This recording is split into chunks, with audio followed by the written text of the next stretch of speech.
"Let's just be friends," she declared. After 2 years as a couple, I replied, "Sounds good." Then I began treating her precisely how I treat all my other friends, with clear boundaries. She learned what genuine friendship actually entailed when I began dating her closest friend.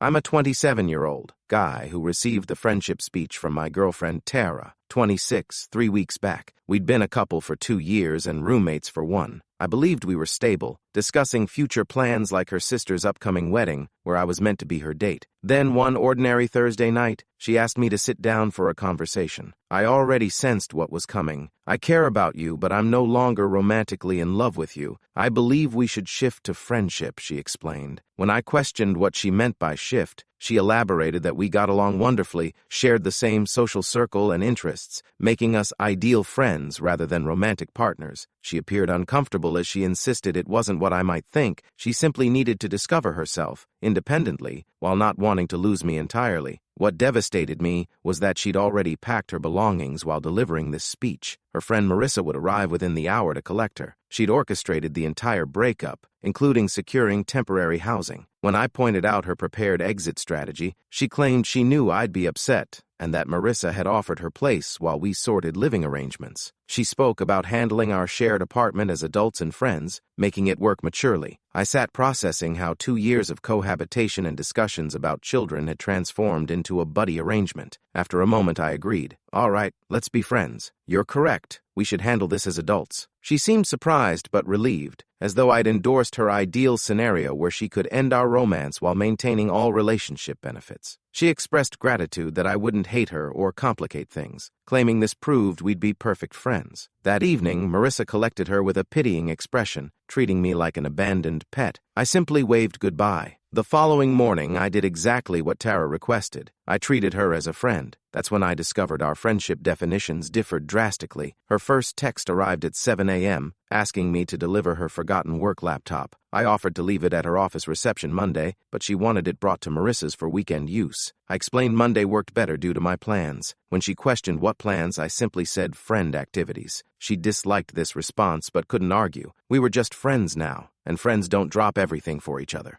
Saturday, she invited me to brunch at a new place, something we'd always done together. I declined, explaining that was during our dating period. Hours later, she texted about my distant, cold behavior. I clarified I was being appropriately friendly, exactly what she'd requested. Week 2 revealed Tara's cracking resolve. When she'd said, "Let's be friends," she meant maintaining everything identical minus romance. I interpreted it as establishing appropriate boundaries like with all my other friends. She visited the apartment Tuesday while I worked, using her key to access groceries, do laundry, shower, and borrow items, leaving a casual note. I texted requesting the key back, explaining friends don't have apartment access. She protested about her belongings still being there, so I suggested scheduling pickup times like friends typically do. She found this ridiculous since we'd lived together, but I reminded her we used to live together. Now we were friends with different relationship dynamics and boundaries. She arrived that evening furious about the changed locks. I explained I'd rekeyed them and given notice since she no longer resided there, providing a box of her immediate belongings. She called me petty, but I maintained I was treating her exactly like my other friends. None have apartment keys. When she insisted she wasn't just any friend, I reminded her that according to her, that's precisely what she was. Her sense of entitlement emerged as she expected to remain my emergency contact and retain access to my Netflix and Prime accounts. I declined all requests. The real revelation came during our friend group's game night. I attended alone while she brought Connor from yoga, loudly introducing him to everyone. He seemed pleasant enough, clearly brought as a jealousy prop. I welcomed him warmly, then dominated at code names while paying them no special attention. Midway through the evening, Tara confronted me privately, surprised I didn't care about her date. I asked why I would. Friends date people. When she questioned whether I felt jealous, I asked if she felt jealous when other friends dated. She claimed it was different but couldn't explain how without admitting she wanted me pining while she explored. Meanwhile, her best friend Marissa had been exceptionally friendly all evening, finding excuses to chat, laugh at my jokes, and touch my arm. I wasn't pursuing anything, just being myself without Tara's influence. The next morning, Tara texted about the supposed flirting between Marissa and me. I explained we were simply talking. Friends communicate. When she reminded me Marissa was her best friend, I noted I was her friend too, and friends can befriend each other's friends.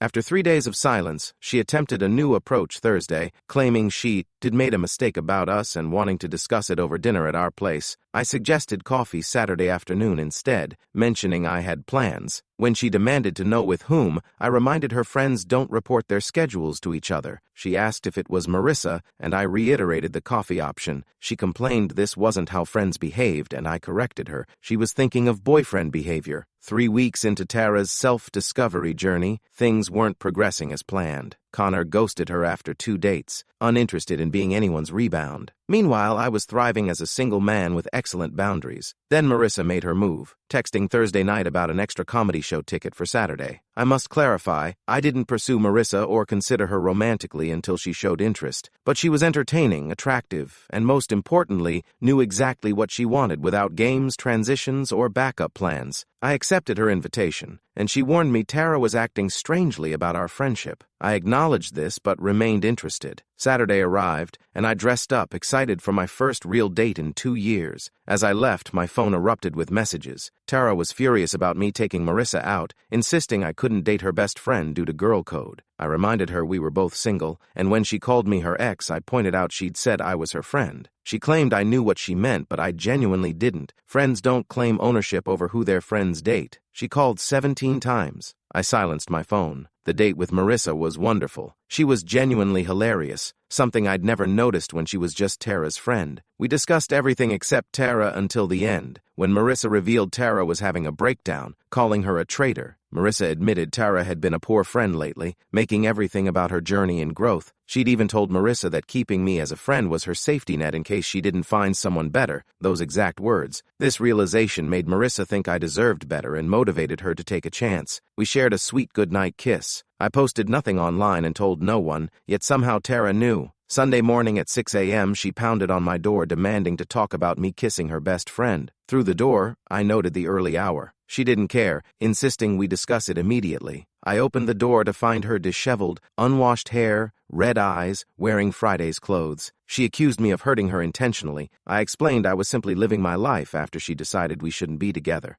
When she protested that she'd said friends, not that I could date her friends, I reminded her she needed to find herself while I moved forward with Marissa, both of us being single and interested in each other. She attempted to push past me into the apartment, but I blocked her, reminding her she no longer lived there. When she mentioned having belongings inside, I suggested scheduling a pickup time as previously discussed. She called me cruel, but I maintained I was simply establishing boundaries. Her true entitlement then emerged. She launched a campaign among mutual friends, spinning stories about my revenge dating her best friend and manipulating the situation to hurt her. Some friends believed her version, but most didn't. Our friend Jake called asking about Tara's claims, and I asked if she'd mentioned dumping me to find herself while wanting to keep me around as a friend, details she'd conveniently omitted. Tara escalated further, attempting to sabotage my work by calling my office claiming to be my emergency contact and reporting I was having a mental health crisis requiring time off. My concerned boss called me in, and I explained she was my ex-girlfriend struggling with our breakup. I documented everything with HR, establishing a paper trail. A month after the friendship conversation, Tara's carefully planned strategy had completely backfired. Marissa and I were officially dating. Nothing too serious yet, just enjoying each other's company without drama. Tara, however, was spiraling. She tried turning Marissa against me by sending screenshots of our old conversations, love notes I'd written, and intimate but clothed couple photos. Marissa showed me everything, explaining that instead of making her jealous, it demonstrated my patience with Tara's behavior. Then Tara attempted the ultimate manipulation, claiming pregnancy in a 2 a.m. text. When I asked who the father was, she insisted it was me. I found this interesting considering we hadn't been intimate in 2 months. She claimed it could take time to show up, so I asked about her other partners since then, Connor from yoga and the bar guy Marissa had mentioned. When she accused me of calling her a liar, I clarified I was simply doing mathematics. If she believed she was pregnant with my child, I suggested handling it properly with a doctor's appointment and eventual paternity test. Radio silence followed. The next day, she texted about a false alarm. Her period had arrived, conveniently timed, but the real meltdown occurred when she realized I'd been serious about properly dividing our shared life. When she left, she'd assumed I'd continue paying for everything during her self-discovery, the apartment, utilities, and our shared phone plan we'd gotten for discounts. Her mother called asking about canceling Tara's phone.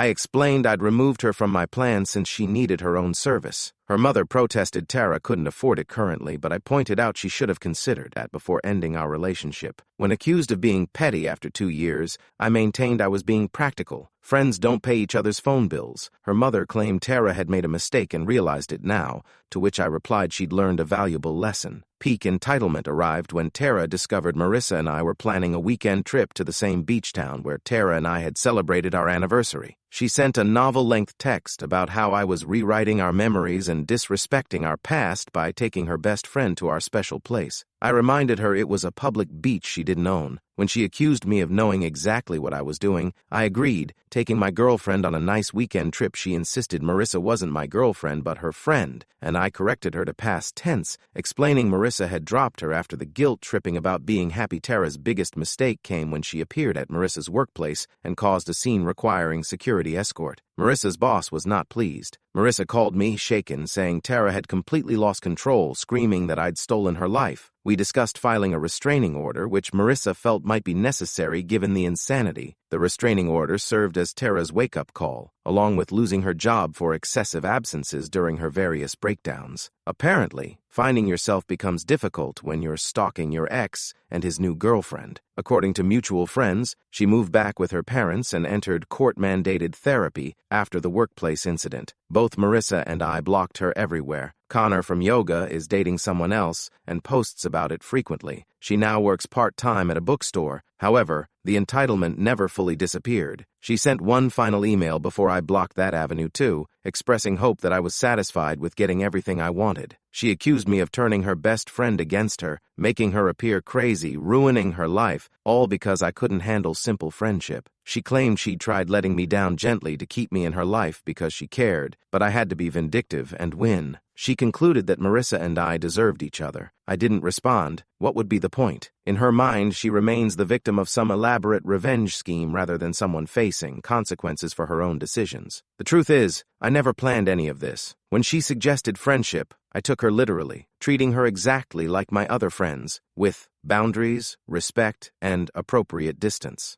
Her inability to handle this reveals everything about her true intentions. She wanted me to yearn, plead, and wait around while she explored other options. She desired the emotional security of knowing I was available while seeking something better. When I refused that role and actually treated her like a friend while moving forward with my life, her entire strategy crumbled. Marissa and I remain together. It's been positive, drama-free, honest, mature. We occasionally joke about our unusual beginning, but mostly we simply enjoy each other. Dating someone who knows their desires proves refreshing. My advice: when someone requests friendship after a serious relationship, believe them. Then genuinely treat them as a friend. Nothing more, nothing less. Establish boundaries, move forward, live your life. Because authentic friends want your happiness. They don't expect you to remain in limbo while they sort things out. They don't feel entitled to relationship privileges with a friendship label. Tara wanted all relationship benefits without commitment. She wanted me as her backup plan, safety net, and emotional support while exploring alternatives. When I refused that role and took her words literally, treating her like any other friend, reality struck hard. The best part, I did nothing vindictive. Didn't pursue Marissa to hurt Tara, didn't blast her on social media, didn't attempt turning people against her. I simply lived my life, established healthy boundaries, and pursued someone who actually wanted to be with me. Tara's downfall was entirely self-created. She ended our relationship. She tried keeping me as backup. She panicked when I moved on. She harassed her best friend. She created workplace scenes. She attempted manipulating everyone around her. All I did was exactly what she requested. I treated her like a friend. Apparently, that was the cruelest thing I could have done. Not because I intended cruelty, but because it forced her to confront the reality of her choice. When you end a relationship but expect continued devotion, actual friendship feels like punishment. But it's not. It's simply friendship. The thing she claimed to want. Interesting how that works.